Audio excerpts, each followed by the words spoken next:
guys, welcome back to my channel. I would like to kick off by thanking my very first subscriber. Shout out to you, and thank you so much for taking a chance on my content. And I hope you like what you've seen so far, and hopefully I won't disappoint you. So the tagline of my channel is Locke's Life Literature. And I realized I've done a lot of talking about the Locks, I've done a lot of talking about the literature, but I haven't said that much about life. And, it's sort of a bit tricky because there's only so much you can say to another person about living their life. Like, everyone's free to do what they want. So what I thought I would do in this video is just talk about the three things that impacted my 2023. And if there's anything in there that you find helpful, then so be it. So I would say the first thing was I did a leadership course in I think the second half of the year. Yeah, around August, September. And one of the tasks in the course was defining my personal mission, personal vision, and values. And I actually found that a really good exercise. So I've done that as part of corporate exercises and, at work and so on. But it was very interesting applying that same framework to my own life. And one thing that came out of that was realizing, or rather re-realizing, that being a professional in the workplace doesn't stop you from embracing the creative side. Now, it sounds really, really obvious, I get that, but a lot of people feel like it's either or. So you're either a creative, who's all like, emotional and artistic, or you're like a 9 to 5, office drone. You don't have time for, frivolity, but actually, and I realized that I'm actually embodying it right now. So I have my project management work, and I also have my writing, I have my art, and I actually realized that I'm fully moving into content creation as well. So it's definitely a juxtaposition that works. I think it works. And I realized that one of the things that I want other people to know is that you can do both. So you can be a creative who also has like business sense, and you can be a business person who also has the creative side. So that was the first thing. I think the second thing was, we all deal with sort of personal issues here and there.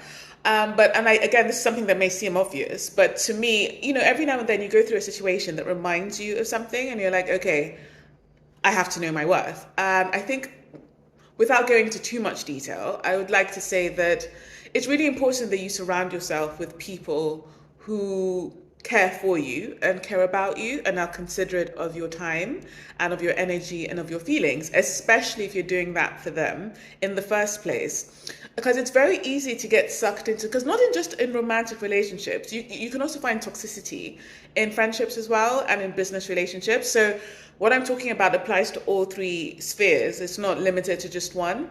And I would say to a certain extent, it's probably easier to navigate that in your personal life because you actually have the luxury of sort of being able to put distance and, setting boundaries. It's probably more difficult in the workplace because, for example, if your boss is toxic, there's not a lot you can do unless you're planning to change jobs.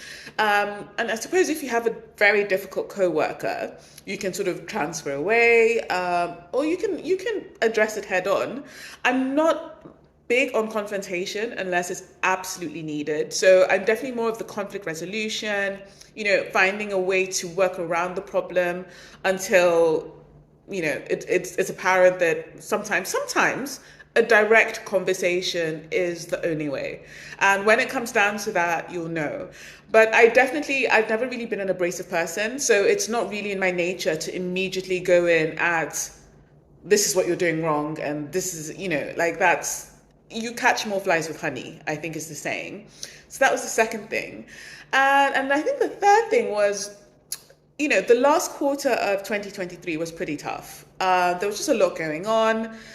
Cost of living crisis, inflation, a lot of my family were out of the country. So it really felt like there was a real lack of Christmas spirit. And one thing that I realized is that we create the Christmas spirit now with the adults officially. So if you're waiting for somebody to get that Christmas tree and put up the Christmas lights and, you know, get the Christmas crackers, if no one's doing that, maybe it's you. Maybe you're the adult who needs to do that and get it together.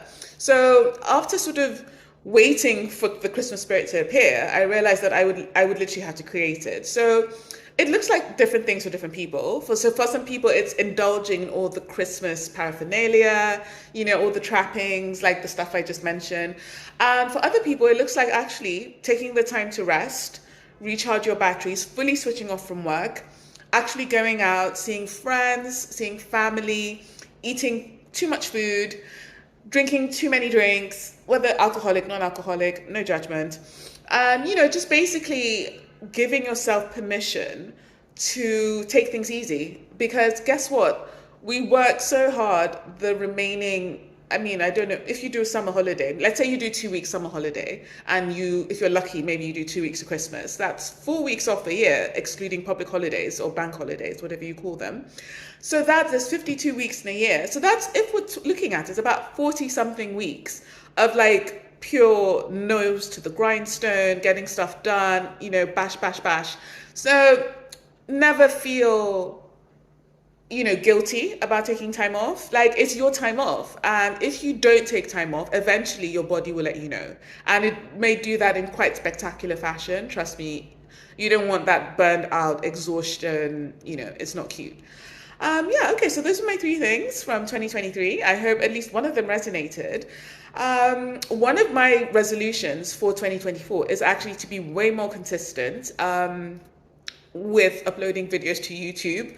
And, you know, just wish me luck, because I'm actually off this week. So I have 1 more week of annual leave, which is amazing.